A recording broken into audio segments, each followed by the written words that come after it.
Alors, bien-aimés, une fois de plus, bonsoir. Je voudrais nous souhaiter à tous la bienvenue à cette rencontre portant sur la fin des temps.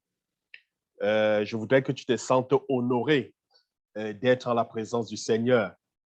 Même pour ceux-là qui nous suivent en ligne, la distance n'est pas une barrière.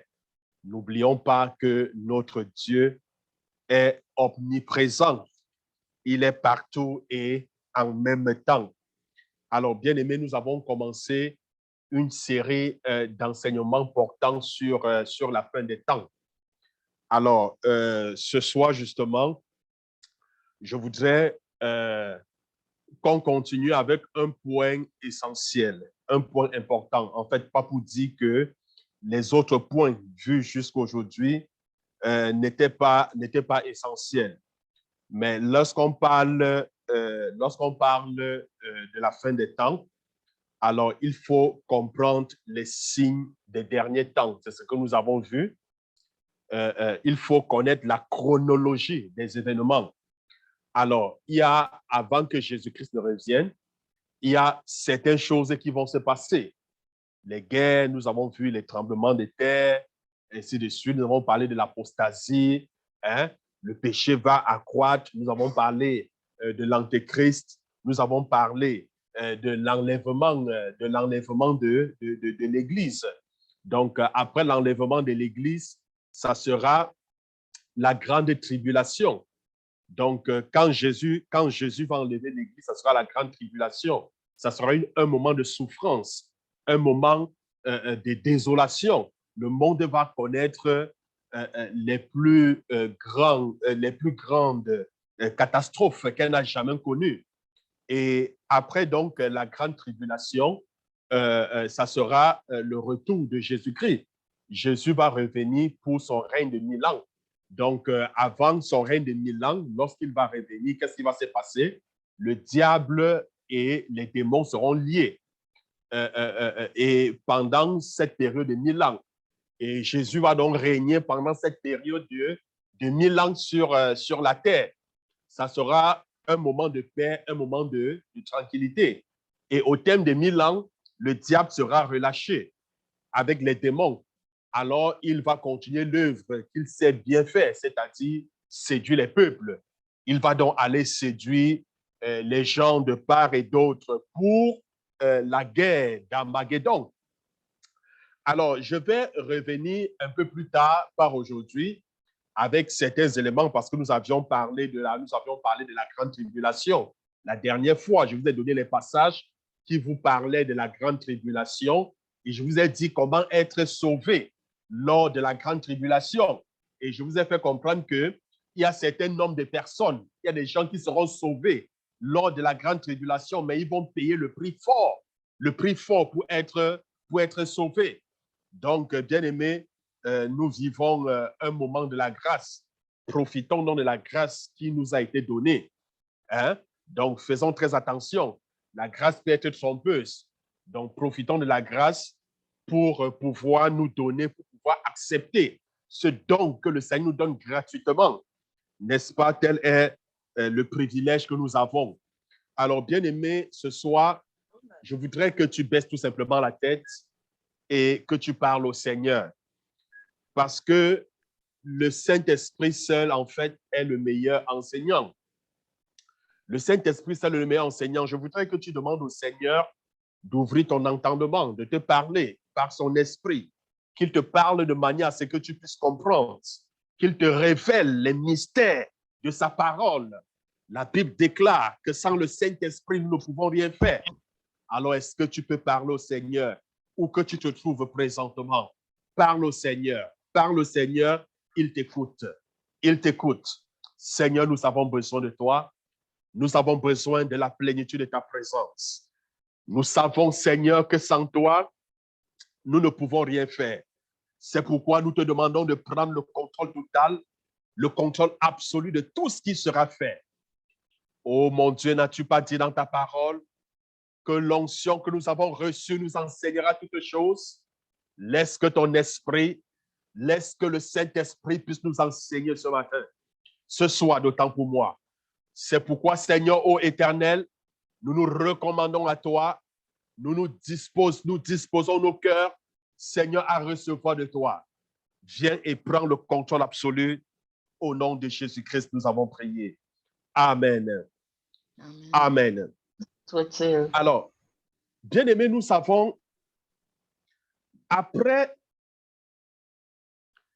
quand Dieu va enlever son Église, après tous les événements qui auront lieu, la fin du monde, alors il y aura un moment de récompense. Il y aura un moment où nous allons tous passer devant le tribunal de Dieu pour être récompensés. Donc, chacun, en fait, sera récompensé en fonction de ce qu'il a fait, de ce qu'il a accompli étant sur la terre. Bref, ce soir, je voudrais en fait vous parler des couronnes et des récompenses qu'on aura. Souvenez-vous des paroles de Jésus. Jésus a dit, ne vous amassez pas de l'or là où il y a les voleurs, là où les brigands viendront dérober, mais amassez-vous les trésors au ciel. Vous vous êtes déjà certainement posé la question, comment amasser les trésors au ciel? Peut-être que vous vous êtes jamais posé la question, comment amasser les trésors au ciel? Vous savez, nous avons souvent la détermination lorsqu'il faut chercher les richesses du monde. Nous faisons tout, nous nous sacrifions, nous faisons beaucoup de choses parce que nous voulons les richesses de ce monde. Mais si on pouvait utiliser,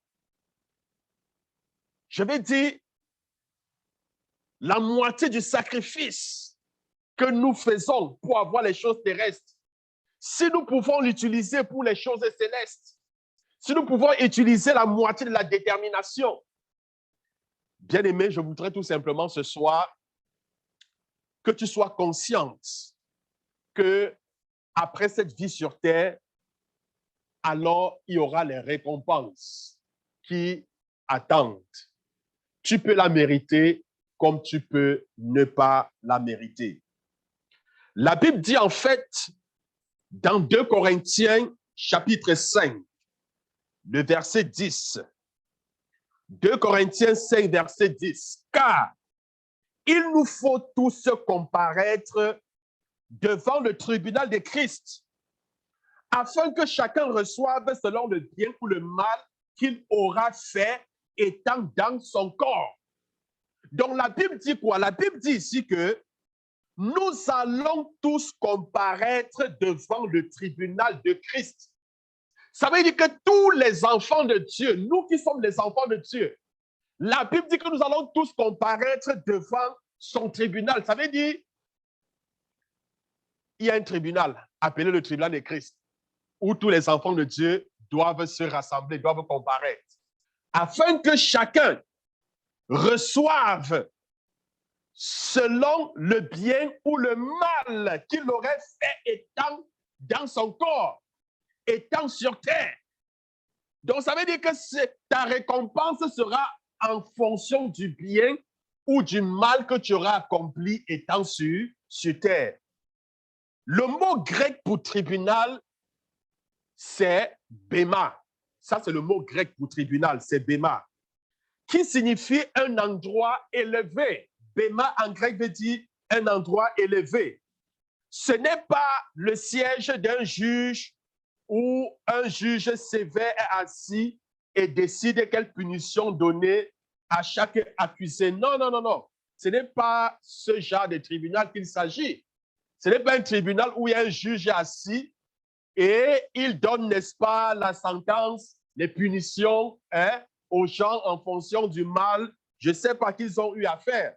Mais Béma ici était plutôt une plateforme élevée ou une tribune pour passer en revue où les juges d'un concours ou d'une compétition décident quelle récompense donner à chaque participant ou coureur.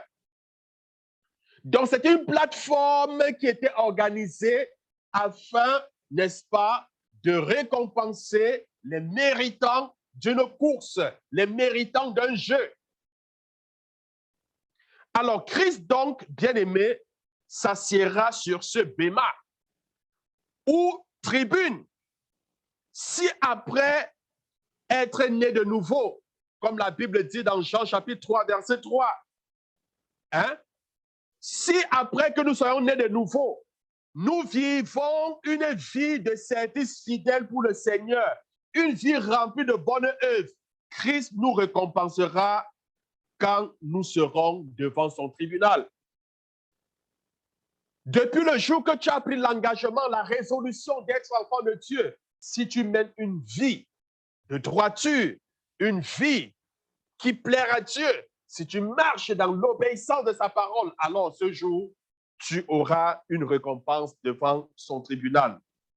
Nous serons récompensés devant ce tribunal de Christ où nos œuvres seront consumées comme de la paille et nous recevrons peu ou pas de récompense. Alors, qu'est-ce qui va se passer?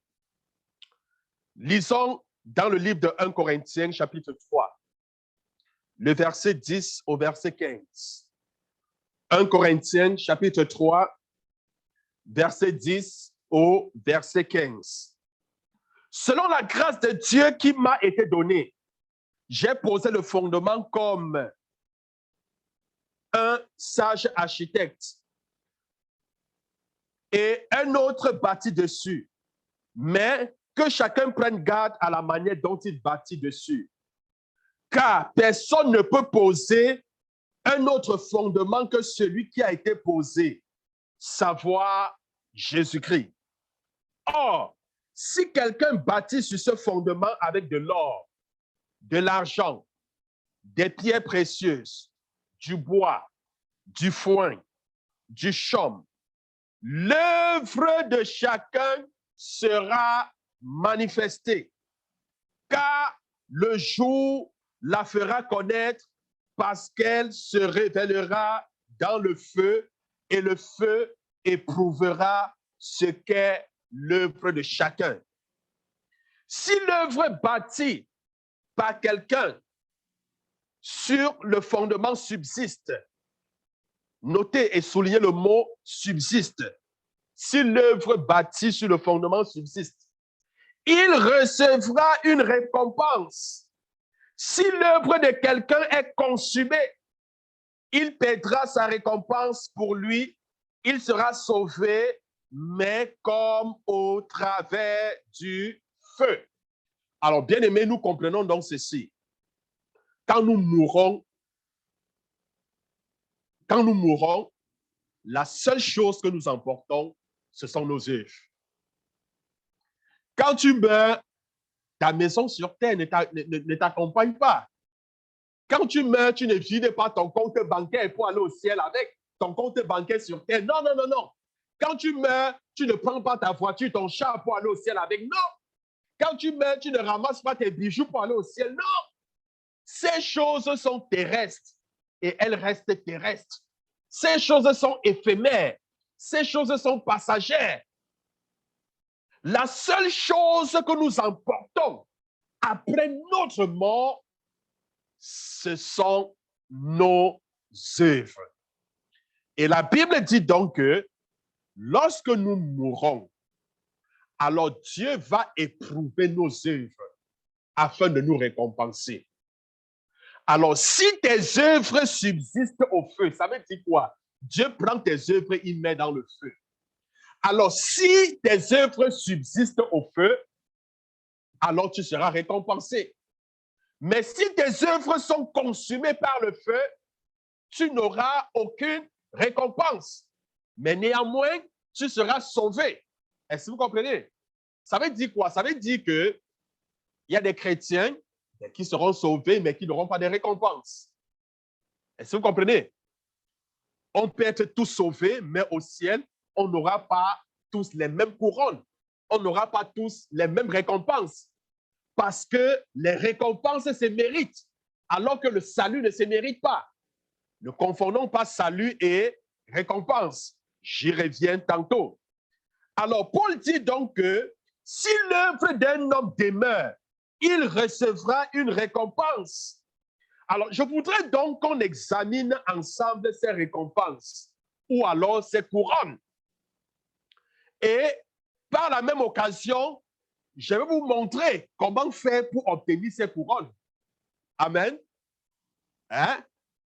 J'espère que vous voulez vous faire de l'argent au ciel. Vous voulez vous faire un trésor au ciel? Ben oui, je vais vous montrer donc la voie, ce qu'il faut faire.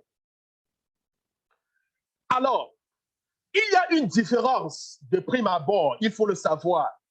Il y a une différence, je dis bien, il y a une grande différence entre la doctrine du salut et la doctrine des récompenses pour ceux qui sont sauvés.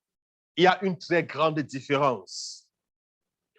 Alors, quand on parle du salut, le salut est gratuit.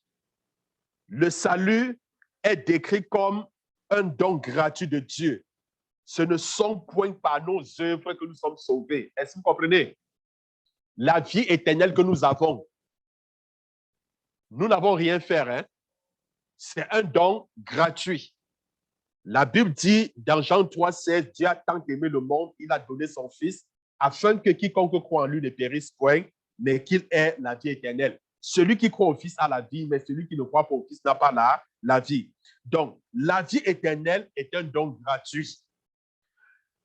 Dieu nous donne gratuitement. Nous n'avons rien fait pour mériter. Je dis bien, absolument rien fait pour mériter.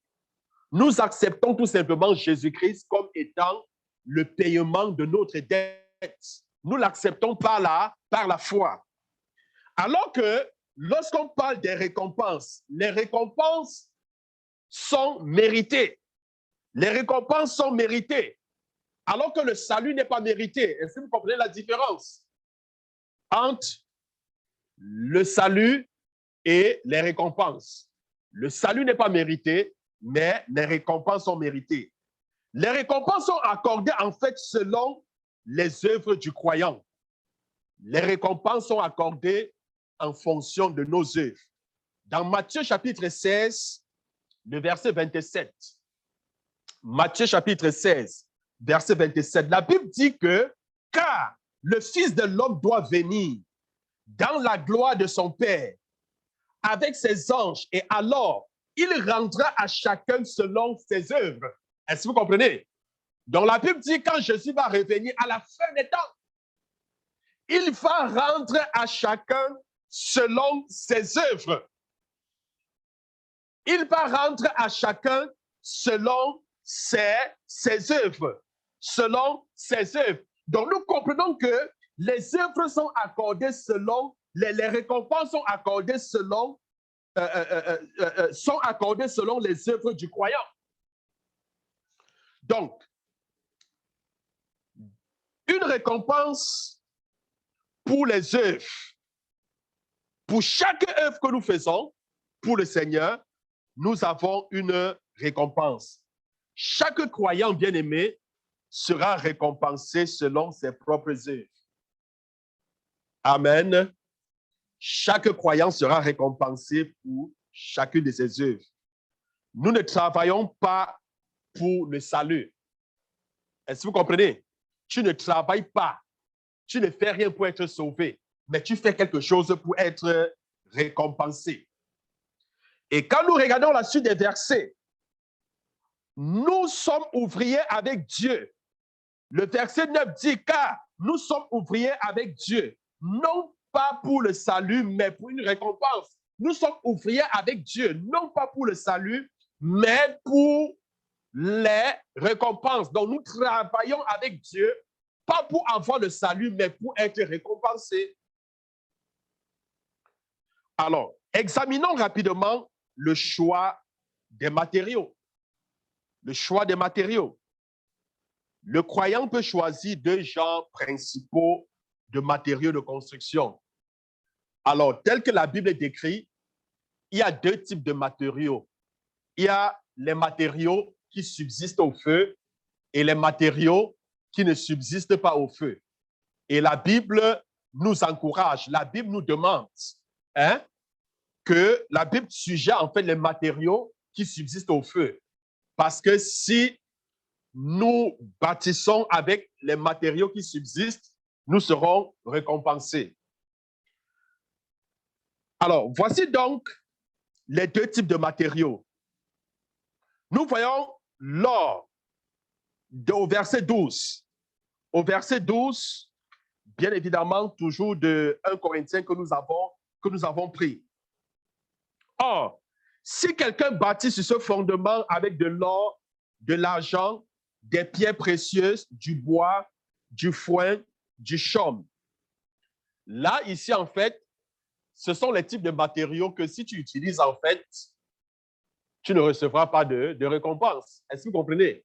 Si vous prenez du bois, du foin, vous mettez au feu, qu'est-ce que ça fait? Ça brûle. Est-ce que vous comprenez? Ça brûle. Ça veut dire que tu as bâti avec des choses éphémères. Tu as bâti avec des choses qui ne subsistent pas. On va voir ça plus loin. Alors, le croyant qui bâtit sur Christ avec des matériaux éternels, tels que l'or, de l'argent, des pierres précieuses, recevra une récompense. Recevra une récompense. Donc, la Bible met en évidence en fait deux types de matériaux. Les matériaux qui subsistent au feu et les matériaux qui ne subsistent pas au feu. Alors, pour les matériaux qui subsistent au feu, la Bible parle des matériaux éternels, des œuvres, des choses qui vont demeurer. Est-ce que vous comprenez? Ça ne veut pas dire que c'est l'or au sens propre. Est-ce que vous comprenez? Ce n'est pas l'or au sens propre. Donc, je vais vous donner plus d'informations, plus d'explications plus loin. Alors, bien aimés, ceux qui bâtissent donc sur Christ avec des matériaux temporaires, est-ce que vous comprenez? Tels que du bois, du foin et du chaume ne recevront aucune récompense. Alors, ces choses, du bois, du foin ou du chaume, sont des œuvres qui sont détruites. C'est tout simplement les œuvres qui seront détruites. Donc, Dieu va prendre et puis il va mettre au feu et puis ces œuvres seront détruites. C'est tout ce que ça veut dire. Ça veut dire que ce sont des œuvres pour lesquelles tu peux être récompensé. Tu ne mérites pas être récompensé par rapport à cela. Ces œuvres seront détruites. Bien évidemment, devant le tribunal de Christ lorsqu'il reviendra. Alors, quand le Seigneur Jésus-Christ reviendra, certains chrétiens seront confus. Oui, beaucoup seront confus à sa venue. Le Seigneur Jésus-Christ a donné à chaque chrétien un travail à accomplir. En tant qu'enfant de Dieu, nous avons une responsabilité, nous avons une mission à accomplir. Et nous devons d'accomplir cette mission avant sa seconde venue. Nous devons d'accomplir ce pourquoi il nous a appelés avant qu'il ne revienne. Mais malheureusement, quand le Seigneur reviendra, beaucoup n'auront pas accompli leur mission sur terre. Alors, c'est pour cela que je dis, beaucoup seront confus. Beaucoup seront même dans la honte. Alors, si nous ne tenons pas compte de ces commandements, nous serons très tristes et effrayés quand nous nous tiendrons devant son tribunal. Nous serons honteux lorsque nous nous tiendrons devant son tribunal. Veuillez donc noter l'avertissement de Jean. Qu'est-ce que Jean dit? Il dit dans 1 Jean chapitre 2, 1 Jean chapitre 2, le verset 28, il dit, et maintenant, petit enfant, demeurez en lui, afin que lorsqu'il paraîtra, afin que lorsqu'il reviendra, nous ayons de l'assurance et qu'à son avènement, nous ne soyons pas confus et éloignés de lui. Donc, la Bible nous demande donc en fait de demeurer en Jésus-Christ, afin que lorsqu'il reviendra, que nous ne soyons pas confus, que nous ne soyons pas éloignés de lui. Donc, le mot grec, en fait, demeurer, signifie être comme un arbre dont les racines sont profondément enfoncées, lui permettant ainsi de porter beaucoup de fruits. Nous devons donc être profondément enracinés en Christ. Enracinés en Christ. Le mot confus signifie en fait se cacher. Est-ce que vous comprenez? Ça signifie se cacher à cause de la crainte ou alors de la honte. Parce qu'on peut se cacher, parce qu'on craint, on peut se cacher à cause de la honte. Alors, certains croyants seront confus à la venue de Christ à cause du manque de fruits dans leur vie. Parce que tout leur séjour sur terre, ils n'ont porté aucun fruit. Aucun fruit. Est-ce que vous vous souvenez de l'arbre? Lorsque Jésus-Christ arriva je pense que à Jérusalem, il a aperçu un figuier à distance avec beaucoup de feuilles. Il se disait en fait qu'il y avait du fruit. Alors, il s'est hâté pour aller cueillir du fruit parce qu'il avait besoin, il voulait manger. Mais à sa grande surprise, lorsqu'il est arrivé près de l'arbre, il s'est rendu compte qu'il n'y avait que des feuilles, mais il n'y avait aucun fruit. Et c'est comme ça donc que Jésus a maudit l'arbre. Il a dit, jamais plus personne ne mangera de ton fruit. Et le lendemain, quand les disciples sont passés, l'arbre avait séché et ils se sont rappelés de la prédiction de Jésus. Il y a des chrétiens comme ça. Ce sont des fleurs, mais ils ne portent jamais de fruits. Ce sont des tambours qui retentissent. Ils sont vides. Est-ce que vous comprenez? Parce qu'ils ne demeurent pas en Christ. Ils n'ont pas de consistance. Ils ne marchent pas dans la droiture, dans la justice. Ils ne savent pas le sens de la loyauté et de la fidélité. Donc, bien aimés, certains croyants seront confus lorsque le Seigneur Jésus-Christ reviendra. Oui, ils seront confus parce qu'ils n'auront porté aucun fruit. Ils n'auront rien fait, absolument rien fait pour le Seigneur. Alors, ce manque provient de ce qu'ils ne sont pas enracinés en Christ. Parce qu'ils ne sont pas enracinés en Christ. Je vais vous raconter une histoire que l'un de mes amis, en fait, j'ai suivi de la bouche de l'un de mes amis.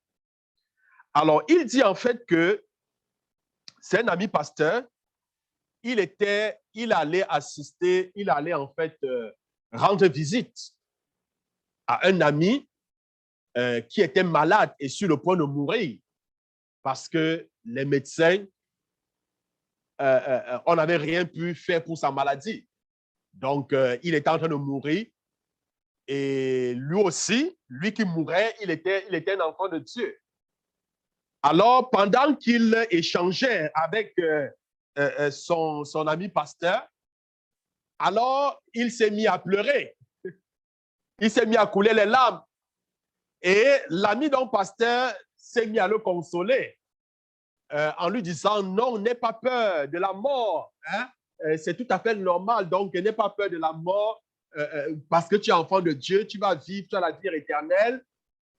Alors, ce monsieur malade lui dit, mais écoute, je n'ai pas peur de la mort. Ce n'est pas de la mort dont j'ai peur. Mais l'homme dit, je n'ai pas peur de mourir. Il lui dit plutôt, j'ai honte de mourir. Il dit, je n'ai pas peur de mourir, mais j'ai honte de mourir. Il a continué en disant que Christ était son sauveur, mais qu'il avait vécu sa vie pour lui-même et qu'il était sur le point de rencontrer le Christ avec les mains vides. Je dis bien avec les mains vides. Sa vie a passé devant ses yeux, en fait, comme du bois, comme du foin, comme du chaume. Il s'est rendu que sa vie est passée comme ça, il n'a rien fait de sa vie. Il n'a accompli aucune œuvre qui mérite les récompenses. Et il était en train d'aller, il était sur le point de mourir, aller rencontrer Jésus.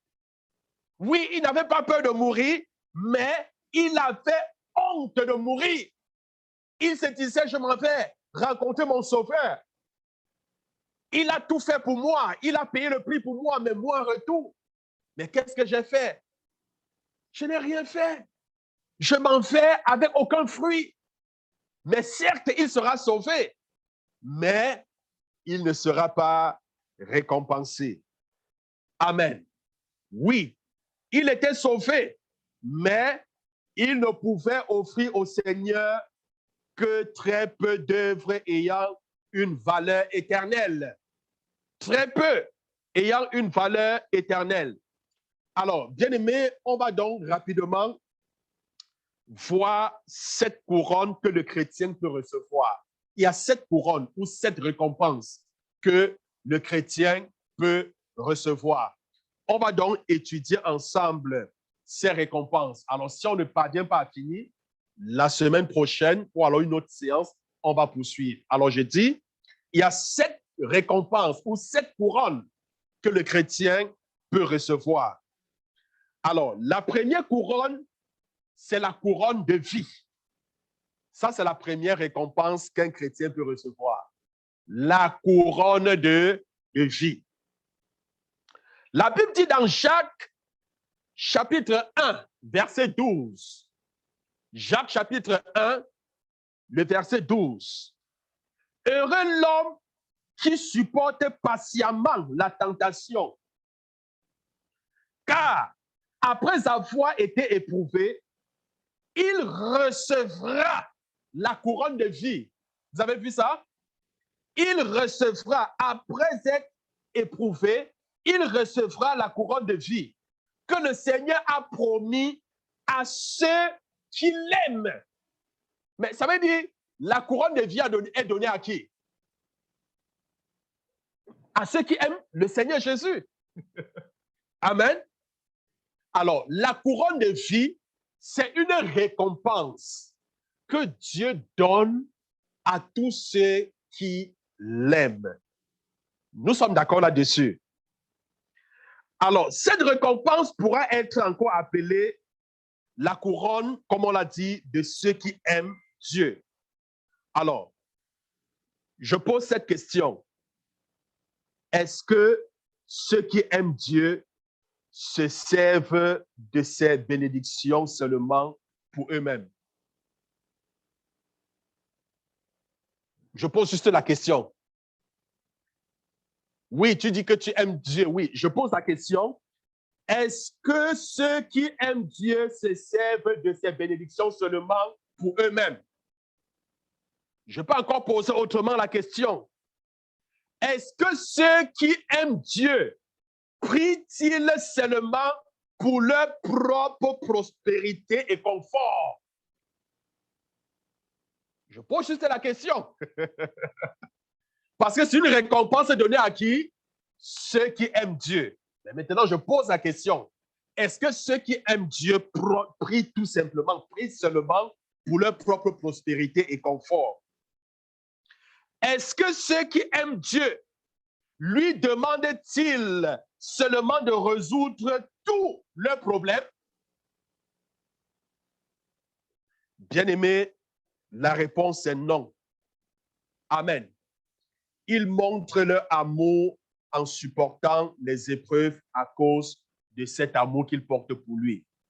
Ceux qui aiment le Seigneur sont prêts à tout sacrifier pour lui. Grâce à cet amour pour Dieu, le croyant trouve la force pour surmonter la tentation et pour persévérer quand les épreuves se présentent. Parce que le chrétien tire sa force dans l'amour qu'il a pour le Seigneur. Paul nous dit ceci, quand nous prenons nos Bibles dans Romains, chapitre 5, verset 3 au verset 5. Romains, chapitre 5, verset 3 au verset 5. Nous pouvons faire, l'amour de Dieu est répandu dans nos cœurs par le Saint-Esprit qui nous a été donné. Alors, je voulais tout simplement nous faire comprendre que sans l'amour de Dieu dans le cœur du croyant, les afflictions peuvent le porter à devenir amer et à critiquer. Est-ce que vous comprenez? Parce que ceux qui aiment le Seigneur, qu'est-ce qu'ils font? Ils tiennent ferme face aux épreuves. Et l'amour de Dieu est répandu par quoi? Par le Saint-Esprit. Donc, nous avons besoin de cet amour, nous avons besoin du Saint-Esprit. Cet amour dans nos cœurs nous amène à ne pas critiquer, nous amène à ne pas être amers. Cet amour nous amène à tenir ferme, qu'importe les épreuves, qu'importe les difficultés. Sans l'amour de Dieu dans le cœur du croyant, les afflictions peuvent le porter, n'est-ce pas, à critiquer, à s'éloigner même de Dieu. Il peut perdre en fait la couronne de la vie. Est-ce que vous comprenez? Il peut facilement perdre la couronne de la vie. Tous les croyants possèdent la vie éternelle. Vrai ou faux? C'est vrai, mais tous les croyants ne possèdent pas la couronne de la vie. Amen. Parce que la vie éternelle est différente de la couronne de la vie. Est-ce qu'on se comprend? Donc, je dis, tous les croyants possèdent la vie éternelle. Jean 3, verset 16, Dieu a tant aimé le monde, il a donné son Fils, afin que quiconque croit en lui ne périsse point, mais qui ait la vie éternelle. Mais tous ne recevront pas la récompense de la couronne de vie. Cette couronne sera accordée à ceux qui sont fidèles jusqu'à la mort. Est-ce que vous comprenez? C'est ceux-là qui seront fidèles jusqu'à la mort. Ils pourront recevoir donc la couronne de vie. Le croyant doit donc aimer le Seigneur plus que sa propre vie. Est-ce que tu aimes Dieu plus que ta propre vie? Est-ce que tu es prêt à te sacrifier pour la gloire du Seigneur? Est-ce que tu es prêt à renoncer à ta propre vie à cause de Christ? Bien-aimé, le chrétien doit être prêt à agir ainsi. Dans Marc chapitre 8, le verset 35, Marc chapitre 8, verset 35, car celui qui voudra sauver sa vie, c'est-à-dire celui qui voudra sauver sa vie, c'est-à-dire vivre pour lui-même, d'accord, la perdra. Mais celui qui perdra sa vie à cause de moi, hein, la Bible dit, la retrouvera, la sauvera. Donc, quand tu cherches à sauver ta vie, tu vas la perdre. Mais si tu perds ta vie en vivant pour le Seigneur, alors tu sauveras ta vie. Tu seras récompensé par le Seigneur parce que justement, tu as tout perdu à cause de lui. Parce que tout ce que tu as perdu à cause de lui, non seulement il va te l'accorder dans le siècle présent, mais aussi au siècle à venir. Alors, cette récompense, donc bien-aimé, sera accordée à ceux qui vivent pour Christ et qui supportent les tentations et les afflictions grâce à la puissance de l'amour de Dieu. Voilà donc en ce qui concerne la couronne de vie. Amen. La couronne de vie est accordée à qui? À ceux qui aiment le Seigneur et qui supportent les tentations, qui supportent les afflictions, qui, n'est-ce pas, ne compromettent pas, mais qui tiennent ferme à cause de l'amour de Dieu. C'est ceux-là qui recevront la couronne de vie. Alors, le deuxième type de couronne, c'est la couronne incorruptible. La couronne incorruptible. C'est le deuxième type de couronne que le chrétien doit recevoir. Alors, nous prenons nos Bibles à cet effet dans 1 Corinthiens chapitre 9, le verset 24 au verset 27. 1 Corinthiens chapitre 9, verset 24 au verset 27. Ne savez-vous pas que ceux qui courent dans le stade courent tous, mais qu'un seul remporte le prix? Courez de manière à le remporter. Tous ceux qui combattent s'imposent toute espèce d'abstinence et ils le font pour obtenir une couronne corruptible. Mais nous, faisons-le pour une couronne incorruptible. Moi donc, je cours, non pas comme à l'aventure. Je frappe, non pas comme battant l'air, mais je traite durement mon corps et je le tiens assujetti de peur d'être moi-même rejeté après avoir prêché aux autres. Alors, bien aimé, Paul se sert des jeux grecs pour illustrer la course spirituelle du croyant. Ils ont couru pour gagner une couronne corruptible. C'est ce que l'apôtre Paul dit. Écoutez, quand il y a, on a déjà assisté aux Jeux, n'est-ce pas? Que ce soit soccer, que ce soit les marathons. Hein? Vous savez quelle discipline ces athlètes se donnent pour remporter la victoire? Ils s'abstiennent de beaucoup de choses. Est-ce que vous comprenez? Vous allez voir, il y a certaines choses qu'ils ne vont pas faire pour les maintenir en forme pendant la course. Est-ce que vous comprenez? Il y a des choses qu'ils ne vont pas faire pour les maintenir. Vous ne pouvez pas voir un athlète, par exemple, qui doit jouer peut-être demain, boire le matin du jour, ou alors à la veille, jusqu'à être ivre, alors qu'il va aller compétir demain. Non, non, non, non, non. Il s'abstient. Pourquoi? Parce qu'il veut gagner la course. Il ne veut pas perdre la course. De même, c'est ce que l'apôtre Paul nous dit. L'apôtre Paul dit en fait que si dans le monde, ces athlètes courent pour avoir des récompenses et des couronnes corruptibles, mais nous courons pour avoir une récompense, une couronne incorruptible. Alors, pour avoir donc cette couronne incorruptible, il faut donc s'abstenir. Est-ce que vous comprenez? Il faut traiter durement son corps. C'est ce qu'il a dit. Il dit, je traite durement mon corps, je traite durement mon corps. Parce qu'il sait que s'il veut remporter, parce qu'il sait que s'il veut obtenir cette couronne, il doit traiter durement son corps. Bien-aimé, aucun jeune homme ne pouvait participer au jeu s'il n'était pas un citoyen grec. Il se sert des courses grecques. Et pendant ces jeux, si tu n'étais pas citoyen grec, tu ne pouvais pas participer à ce genre de courses. C'est-à-dire, quand je parle citoyen grec, ça veut dire né de parents grecs. Il fallait que tes parents soient grecs. Alors, aucune personne inconvertie ne peut participer au service du Seigneur pour des récompenses. C'est la même chose. Aucun non-croyant ne peut participer au service du Seigneur pour les récompenses. Est-ce qu'on se comprend? Ce n'est pas possible parce qu'il faut être enfant de Dieu afin de participer à la compétition. Il faut être enfant de Dieu afin de mériter, n'est-ce pas, ces récompenses. Donc, seuls ceux qui sont nés de Dieu peuvent participer. Alors, étant nés de Dieu, nous nous sommes engagés dans une course, c'est ce que l'apôtre Paul dit. Nous nous sommes engagés dans quoi? Dans une course. Notre marche, notre service avec Dieu, c'est une course.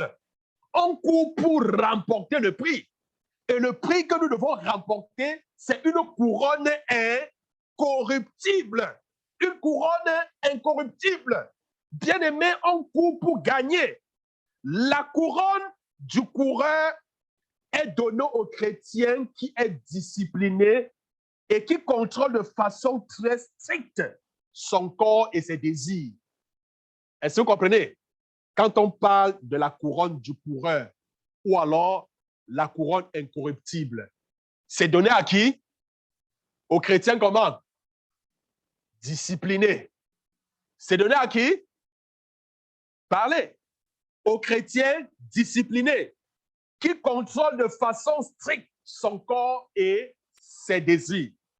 Donc, cette récompense est donnée aux chrétiens là qui sont très disciplinés et qui contrôlent de manière stricte le corps et leurs désirs. Ils ne se laissent pas plonger dans n'importe quoi.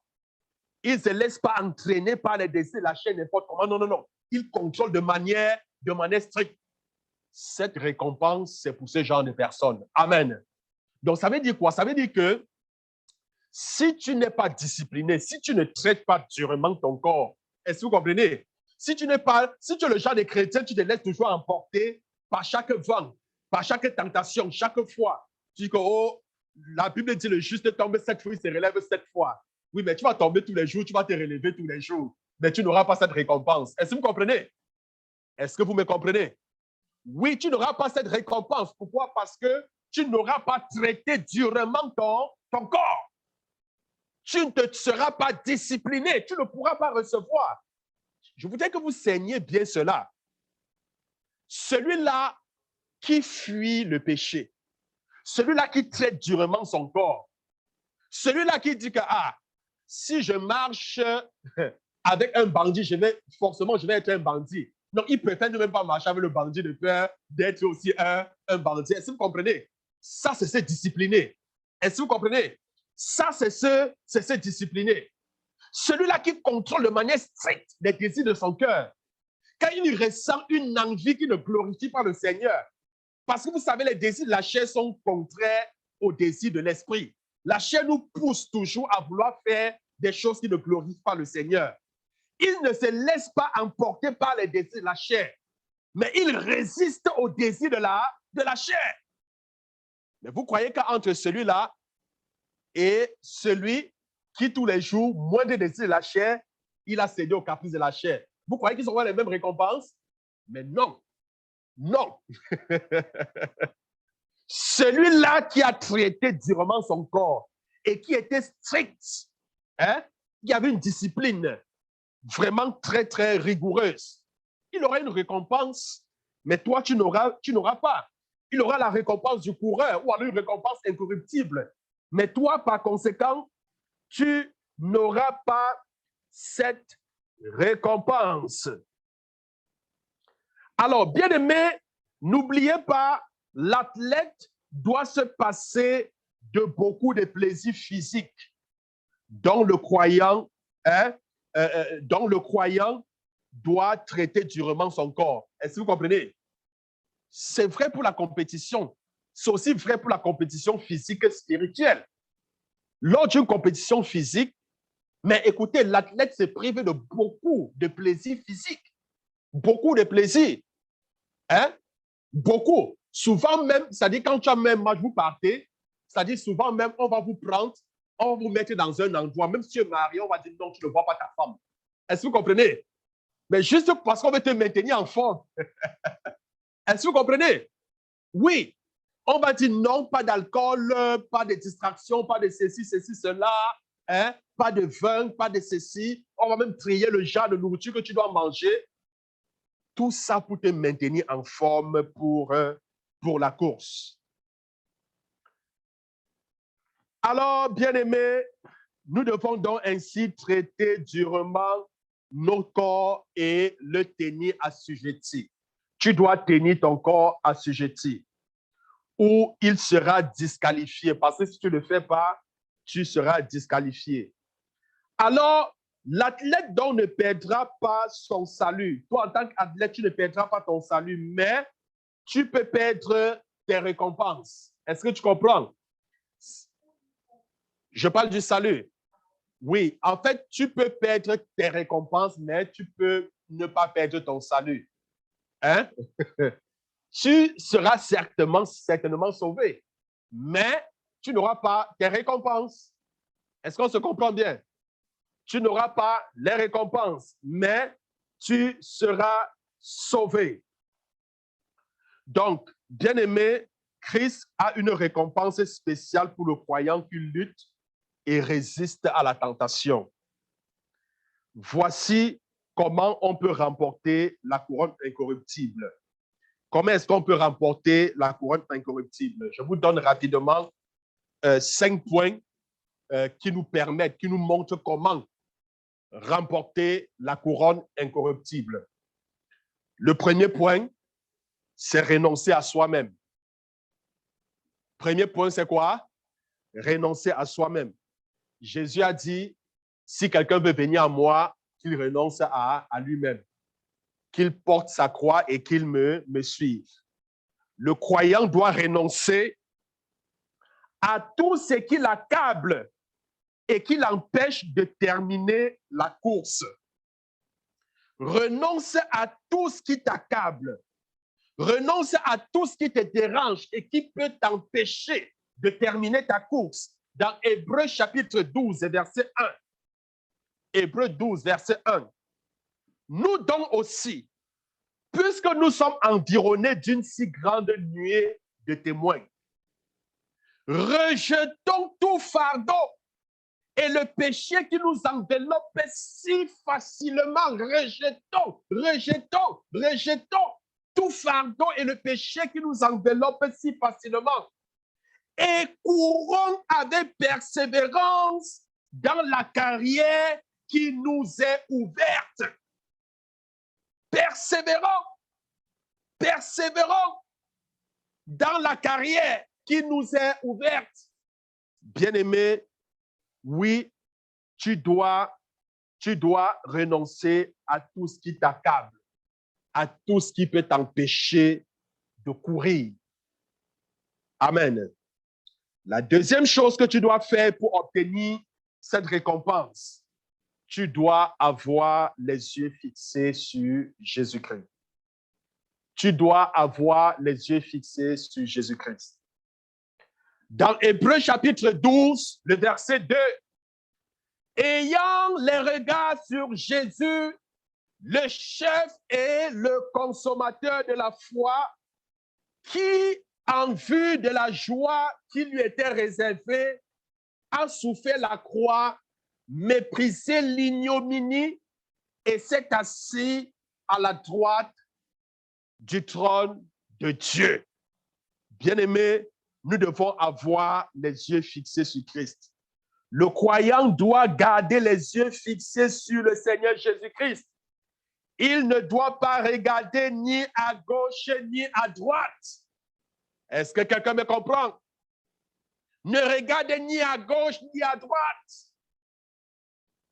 Beaucoup commencent à avoir des problèmes parce qu'ils ont détourné leur regard de Jésus-Christ. Ils ont commencé à regarder à gauche et à droite. Fixe tes regards sur Jésus. La Bible dit qu'il est l'auteur et le consommateur de notre foi. Lorsque Jésus a demandé à Pierre de marcher sur les eaux, mais bien aimé, aussi longtemps que Pierre, avec les yeux fixés sur Jésus, il marchait sur les eaux. La tempête, les vagues ne pouvaient rien contre lui. Mais à partir du moment où il a détourné son regard à gauche et à droite, il a commencé à prendre conscience des choses autour de lui. Sa confiance au Seigneur a commencé à baisser. Il s'est mis à douter et il s'est mis à s'enfoncer. Bien-aimé, fixe les yeux sur le Seigneur Jésus-Christ. La troisième chose que tu dois faire, nous le voyons dans Éphésiens 6, verset 10 au verset 18.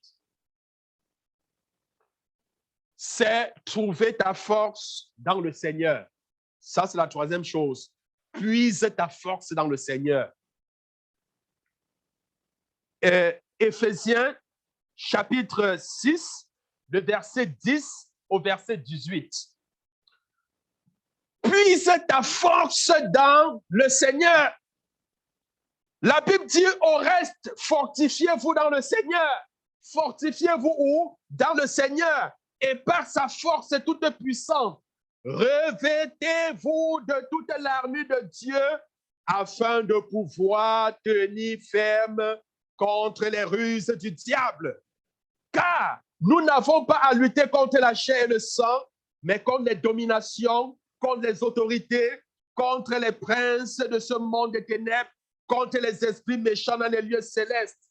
C'est pourquoi prenez toutes les armes de Dieu afin de pouvoir résister dans le mauvais jour et tenir ferme après avoir tout surmonté. Tenez donc ferme, ayez à vos reins la vérité pour ceinture, revêtez la cuirasse de la justice, mettez pour chaussure à vos pieds le zèle que donne l'évangile de paix, prenez par-dessus tout cela le bouclier de la foi avec lequel vous pourrez éteindre tous les traits enflammés du malin. Prenez aussi le casque du salut et l'épée de l'esprit qui est la parole de Dieu. Faites en tout temps par l'esprit toutes sortes de prières et de supplications. Veillez à cela avec une persévérance et prier pour tous les saints. Bien-aimés, bref, ce passage nous montre en fait que nous devons tirer nos forces dans le Seigneur. Les armes avec lesquelles nous devons combattre doivent provenir du Seigneur. Amen. Parce que ce ne sont pas les armes physiques, mais ce sont les armes spirituelles. Amen. Alors, si tu tires ta force dans le Seigneur, alors tu vaincras tes ennemis. Tu vaincras le péché, tu vaincras la tentation. La quatrième chose, bien-aimé, tu dois te présenter comme un sacrifice vivant. Te présenter comme un sacrifice vivant. Le croyant doit donner son corps comme un sacrifice vivant au Seigneur. Tu dois donner ton corps comme un sacrifice. Je dis bien comme un sacrifice vivant au Seigneur. C'est-à-dire, les gens, quand ils te regardent, doivent lire la Bible au travers de toi. Amen. Tu dois être un modèle en pensée, en parole, dans tes actes. Tu dois t'offrir comme un sacrifice vivant pour le Seigneur. Amen. La quatrième chose, bien-aimé, aucun empêchement ne doit t'arrêter. Le croyant doit par la foi refuser toute chose qui peut nuire à son progrès spirituel. Tu dois refuser, je dis bien refuser par la foi, tout ce qui peut nuire ton progrès spirituel, tout ce qui peut t'empêcher d'avancer spirituellement. Alors, si tu mets ces 5 choses ensemble, bien-aimé, je suis convaincu que tu auras la couronne incorruptible. Les 5 choses, c'est quoi? C'est renoncer à toi-même. La deuxième chose, avoir les yeux fixés sur Jésus-Christ. La quatrième chose, c'est tirer ta force dans le Seigneur. La quatrième chose, c'est être un sacrifice vivant pour le Seigneur. Et la cinquième chose, ne laisse rien t'empêcher, ne laisse rien t'empêcher d'avancer spirituellement. Ne laisse rien, je dis bien rien, rien qui puisse nuire à ton progrès spirituel. Alors, la prochaine fois, nous allons parler de la couronne de la joie, qui sera le troisième type de couronne. Amen. La couronne de la joie. Alors, bien-aimés, comme le Seigneur Jésus a dit, n'écoutons pas seulement sa parole juste comme ça, mais mettons-la en pratique. Alors, je nous souhaite à tous de mettre en pratique la parole du Seigneur. Et c'est en mettant donc en pratique qu'on sera récompensé. Amen. Alors, j'aimerais que dans un mois, que tu me dises que, oh, pasteur, j'ai travaillé sur, je pense que j'ai travaillé sur la couronne incorruptible. Oui, oui, oui. J'ai déjà, au ciel, j'aurai cette couronne parce que j'ai bien travaillé là-dessus. Amen. J'aimerais que tu me dises que la couronne de la joie, oui. La couronne de la joie, oui, oui, oui. J'aurai cette couronne parce que je suis en train de payer le prix. Amen. Oui, bien-aimé, si tu veux être récompensé au ciel, alors tu dois travailler ici-bas, car les récompenses se méritent. Amen. Alors, tu pourras être au ciel, mais tu peux ne pas avoir aucune récompense. Est-ce que vous comprenez? Excusez-moi du terme. Il y a des gens qui seront au ciel, mais qui seront pauvres. Hein? Alors qu'il y en aura qui seront plus récompensés, plus bénis. Amen. Donc, si tu veux avoir des récompenses, alors mets-toi au travail. Mets-toi au travail. Nous allons donc examiner les 7 couronnes. Et comme on l'a fait pour chacune des couronnes, qu'est-ce que tu peux faire pour mériter cette couronne? Alors, ceci te montre donc les actions à mener. Alors, si tu mènes ces actions, sois-en convaincu que tu auras cette couronne au ciel. Que le Seigneur vous bénisse. On vous donne donc rendez-vous lundi prochain à 19h30. Que le Seigneur vous bénisse.